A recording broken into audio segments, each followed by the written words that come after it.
Peace, people. It's your boy Zulu King, Street Fame 47. Y'all know what it is. I'd like to thank y'all for watching. Subscribe. Smash the like button. I'll be forgetting to say that, man. I just be vibing out here. You know what I'm saying? I'll be forgetting to say subscribe and hit the like button and all that. Appreciate y'all tuning in. I'm going to drop some jewelry today. Talking about Uncle Tom. You know, a lot of people, they be throwing the word around. Oh, you an Uncle Tom ass nigga. Oh, if you doing good, you got your family out the hood. You living in a decent neighborhood. You got some things going on in your life, all positive vibes. You know, not no street shit where you an Uncle Tom ass nigga. You know, a bootlicker. You do what your master tell you. You a good house nigga. In other words, Uncle Tom ass nigga. Now, you got history and you got his story. You know what I'm saying? And a lot of y'all be just saying his story is what you getting and you don't know it. You know?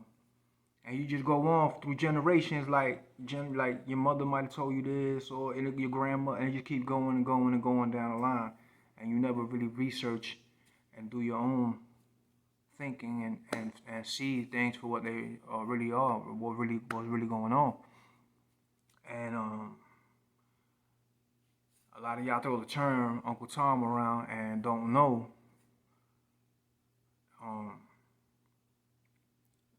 Uncle Tom was like really a hero, you know. Uncle Tom, he stood his ground. There was no oppression. There was no beatings. There was nothing that could break his spirit. And he stood his ground against his masters for excessively beating people, slaves. And he was one of the ones that fought for the slaves. And when he stood his ground to his master. This news spread from state to state, from plantation to plantation. So it sparks a movement. They say that Uncle Tom's Cabin book was a spark in the Civil War. That supposedly late Abraham Lincoln met the author and was like, so this is the young lady that sparked the Civil War because of the book. But in that book, you had another character, and this is where y'all getting everything misconstrued. It was two other characters. You know, like I said, Uncle Tom, he was a stand-up dude. He never snitched on no escaped slaves. He never did none of that. He wasn't no sellout. Like the terms thrown around today, for you being a sellout, you were Uncle Tom. And Uncle Tom was never a sellout. He never sold anybody out. SAMBO was a sellout. And Quimbo. Now Tom was just Tom. The uncle term was an honor for like the most honorable slave, male slave on that plantation will get uncle in front of their name. And that should tell you more about Uncle Tom. If you knew where the term uncle came from in those times, then you would know it just don't make sense the way y'all using that term in modern times. So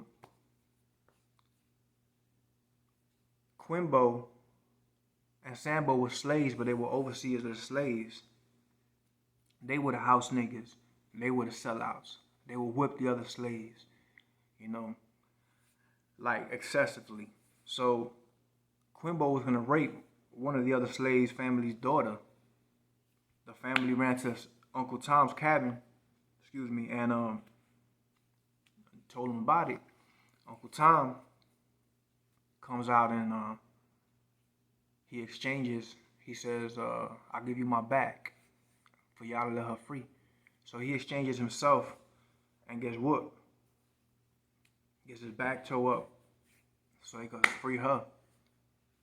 That's where he got the name Uncle. After that situation, he got Uncle in front of his name and became Uncle Tom. He got his own cabin. In fact, most of his enemies weren't even the white slave masters. And And a lot of y'all can relate to this, what I'm going to say now, that goes on today. Most of his enemies was his own people, was his own other slaves. Quimbo and Sambo, the number ones. But most of his problems and his enemies that came for him all the time was slaves. It wasn't his masters, because he stood up to them. So Sambo is who y'all got him misconstrued with, and y'all use today as, yo, you Uncle Tom ass nigga. Really, no, you a Sambo. Because Sambo was the one, the sellout, the overseer against the slaves, going to capture the runaway slaves and whipping them. No, it wasn't Uncle Tom. And in fact, Sambo and Quimbo killed Uncle Tom. They beat him to death. And Uncle Tom forgave him while they was beating him. He told him, I still forgive you. You know, so a lot of y'all got to misconstrue, man. You don't got the story right. And y'all just be throwing these words around. And there's a lot of things you can learn from that. As far as who your enemy is, you know. It's always your own people. As you can see, like even with the music industry, you know, you got a lot of people, they sell their own people out. They'll do anything just to get a step further.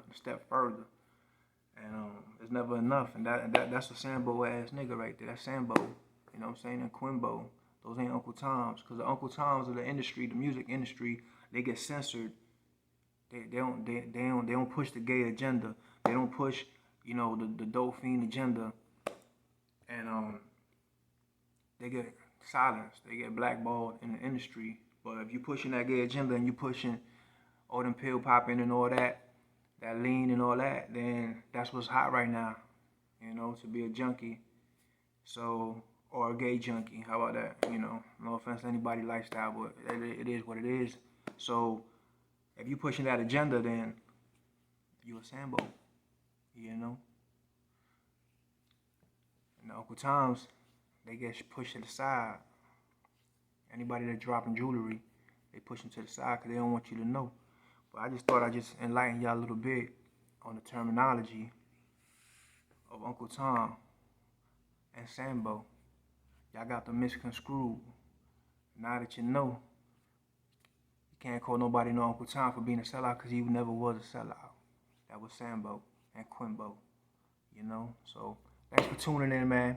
Y'all be safe out there. The Zulu King Street thing, 4-7. Y'all know what it is. Peace.